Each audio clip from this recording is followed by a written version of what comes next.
60대. 이제 좀 쉬어도 되지 않을까 싶었던 나이입니다. 하루 30년 넘게 회사를 다녔고, 자식들도 다 키웠고, 이제 남은 인생은 나를 위해 살아도 된다고 생각했던 그때. 그런데 막상 은퇴하고 나니 현실은 정반대였습니다. 국민연금만으로는 턱없이 부족하고, 건강보험료며 각종 공과금에 허덕이기 시작하면서 어디라도 다시 나가 일해야겠다는 생각이 들기 시작합니다. 그때 눈에 들어온 것이 바로 요양보호사 자격증이었습니다. 비교적 나이 제한이 없고 단기간 교육으로 자격을 딸 수 있다는 점에서 많은 5060대 여성들이 선택하는 직업이기도 합니다. 하지만 막상 발을 들여놓고 나면 이 일이 이렇게 힘든 줄 몰랐다는 말이 절로 나옵니다. 오늘은 은퇴 후 요양보호사라는 이름으로 다시 일터에 나선 60대들의 현실을 실제 사례 3가지와 함께 깊이 들여다보려 합니다. 그리고 이 일이 단순히 돈의 문제가 아니라 노후를 어떤 자세로 맞이해야 할지에 대한 이야기이기도 합니다. 요양보호사라는 직업, 은퇴자들에게 왜 인기일까? 요양보호사는 주로 고령의 환자나 치매 어르신을 돌보는 일을 합니다. 병원, 요양원, 방문요양센터 등 근무처도 다양하고 풀타임은 물론 파트타임도 가능하기 때문에 유연하게 일할 수 있습니다.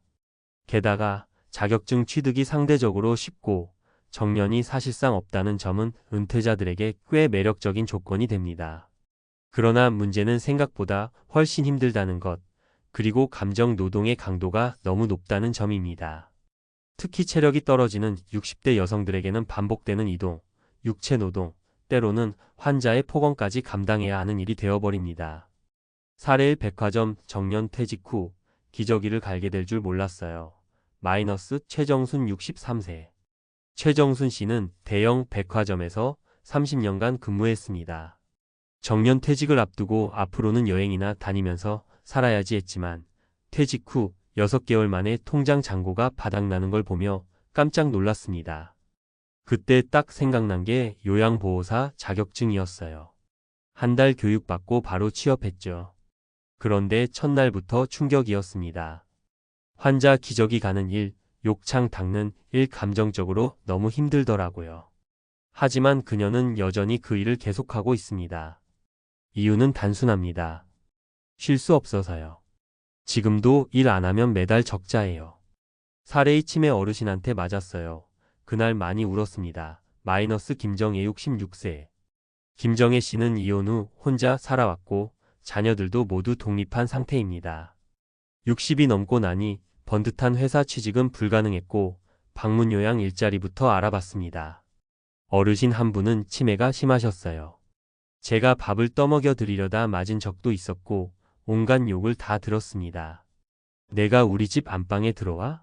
이러는데 진짜 참기 힘들었어요. 그래도 그녀는 자존심을 접고 계속 일합니다. 일당 46만 원 수준이지만 주 4일만 일해도 생계에는 보탬이 되기 때문입니다. 남들 눈엔 허드렛을 갖겠지만 이게 제 노후를 버텨주는 밧줄이에요.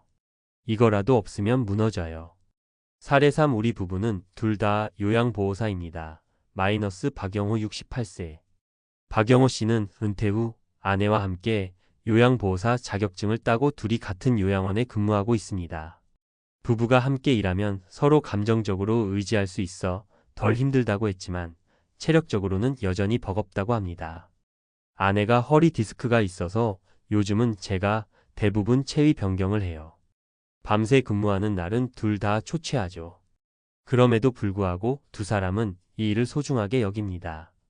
은퇴하고 나서도 누군가에게 필요한 사람이 될 수 있다는 게 고맙다고 말합니다. 단순히 돈의 문제가 아니라 삶의 존재감과 역할감을 느낄 수 있다는 점에서 요양보호사 일을 은퇴 후 제2의 사명으로 여기고 있습니다. 전문가 조언 요양보호사 1. 은퇴자에게 맞을까? 은퇴 후 요양보호사를 고민하는 분들께 전문가들은 이렇게 조언합니다. 체력과 정신력 모두 준비되어 있어야 한다. 이 일은 결코 가볍지 않습니다. 특히 치매 환자나 중증 환자를 상대할 경우 감정적으로 지칠 수밖에 없습니다. 소명의식이 있어야 오래 버틸 수 있다. 단순히 돈을 벌겠다는 목적이면 중도에 포기하는 경우가 많습니다. 돌봄 노동에 대한 존중과 이해가 필요합니다. 근무 환경과 고용 안정성에 대한 확인이 중요하다. 요양기관마다 급여와 근무 조건이 크게 다릅니다. 면접 전에 철저히 비교하고 확인하는 것이 좋습니다. 마무리 요양보호사라는 노후 생존직. 60대에 다시 일자리를 찾는다는 건 쉽지 않은 일입니다. 선택지가 많지 않고 체력은 예전 같지 않기 때문입니다. 그 와중에 요양보호사는 그나마 가능한 직업입니다. 하지만 가능하다고 해서 쉽거나 만만한 건 절대 아닙니다. 여기서 중요한 건 노후 준비가 단순한 재정 계획이 아니라 어떤 삶을 살 것인가에 대한 인생 설계라는 점입니다. 요양보호사라는 직업은 그 현실을 가장 극명하게 보여주는 사례입니다. 당신은 은퇴 후 어떤 삶을 꿈꾸고 계신가요? 그리고 그 삶을 준비하고 계신가요? 늦지 않았습니다. 지금부터라도 노후 생존력을 키워야 할 때입니다. 은퇴 이후 요양보호사를 선택하는 이유. 고령자 일자리의 구조적 현실. 60대 이상 고령층이 은퇴 이후 다시 일을 찾는 가장 큰 이유는 경제적 필요입니다. 국민연금 수령액은 개인마다 다르지만 평균 월 62만 원 수준 2023년 기준으로 단독 생계는 사실상 어렵습니다. 게다가 국민연금 수령 개시 연령이 65세로 늦어지면서 60세 전후 은퇴자들은 연금 공백기를 메울 소득원이 필요한 상황입니다. 이때 선택 가능한 일자리는 제한적입니다. 건강이 좋고 학력이 높더라도 60대 이상의 취업률은 40%를 넘지 못하며 단순 노무직 중심의 일자리로 편중되는 경향이 있습니다. 요양보호사 직종은 이 틈을 메워주는 대표적인 고령자 취업 분야입니다. 요양보호사란 어떤 직업인가? 요양보호사는 노인장기요양보험제도 2008년 도입에 따라 노인의 신체활동 및 가사 지원을 담당하는 전문 인력입니다. 노인요양시설, 주간보호센터, 방문요양 서비스 등에서 근무하며 대상자는 치매, 중풍, 고혈압, 당뇨 등으로 일상생활이 어려운 65세 이상 고령자가 주를 이룹니다.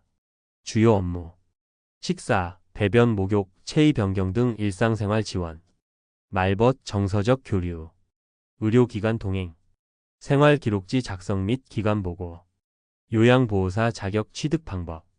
1.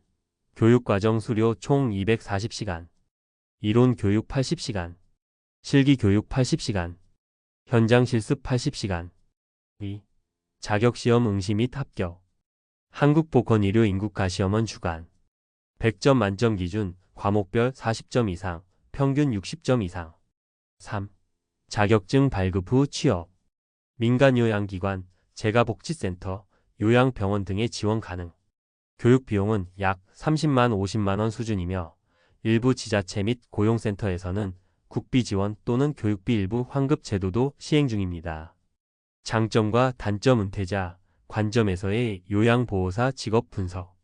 항목 장점 단점. 진입장벽 자격증, 취득 시험 단기 교육 실습 및 체력 요구.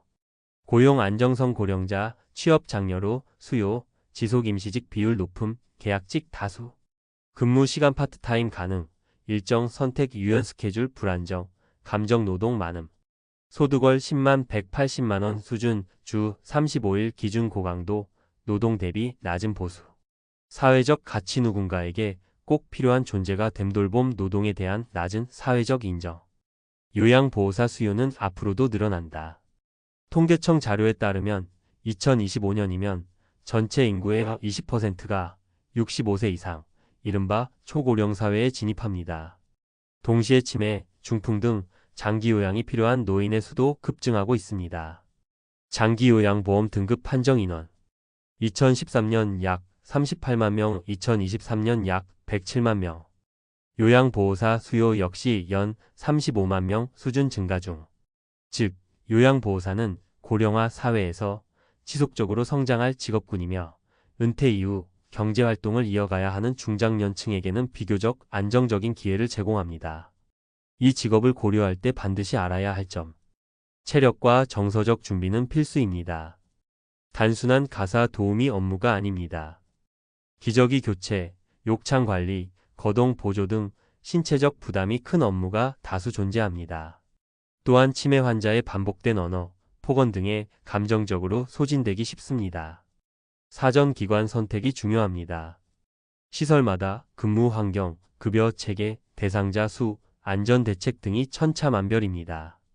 고용 계약 전에는 계약 조건, 교육 지원 여부, 휴게 시간, 안전 장비 제공 여부 등을 반드시 확인해야 합니다. 중장기적으로는 자격증 업그레이드도 고려할 수 있습니다. 예 요양보호사 간호조무사, 사회복지사 2급 등 경력과 실무 경험을 바탕으로 돌봄 전문가로 커리어 발전이 가능합니다. 결론 요양보호사는 생존형 직업이자 의미 있는 일. 60대 이후의 삶은 더 이상 은퇴가 끝이 아닙니다. 연금, 저축, 자산만으로는 부족한 시대에서 우리는 노동을 통해 노후를 유지해야 하는 새로운 패러다임을 마주하고 있습니다. 요양보호사는 그런 현실 속에서 은퇴자들에게 일자리로서의 현실성과 사회적 역할로서의 의미를 동시에 지닌 직업입니다. 하지만 감정 소진과 신체 부담이 큰 만큼 진지한 고민과 사전 준비 없이 단순히 돈벌이로 접근했다가는 중도 포기율이 매우 높습니다. 따라서 요양보호사라는 선택을 고민 중이라면 자신의 체력, 성향, 삶의 방향에 맞는지 충분히 판단하고 노후에도 지속 가능한 노동을 위한 전략적 선택으로 바라보시길 권합니다.